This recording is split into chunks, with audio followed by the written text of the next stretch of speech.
السلام علیکم دوستو، آج ہم ایک خاص انگلش لفظ اسپوکس پرسن کا مطلب سمجھیں گے۔ اسپوکس پرسن کا اردو میں مطلب ہے مخاطب۔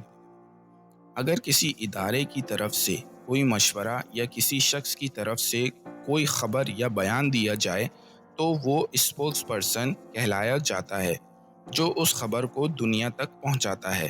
مثال کے طور پر، اگر کسی کمپنی کا اسپوکس پرسن کوئی نئے پروجیکٹ کے بارے میں بتاتا ہے تو وہ اس کمپنی کو ریپرزینٹ کر رہا ہوتا ہے۔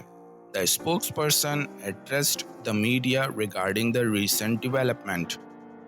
مخاطب نے میڈیا سے حالیہ ترقیات کے بارے میں بات چیت کی۔ یہ تھا دوستوں اسپوکس پرسن کا مطلب اور اس کا استعمال۔ امید ہے اب آپ کو سمجھ میں آ گیا ہوگا۔ ملتے ہیں نیکسٹ ویڈیو میں۔ شکریہ۔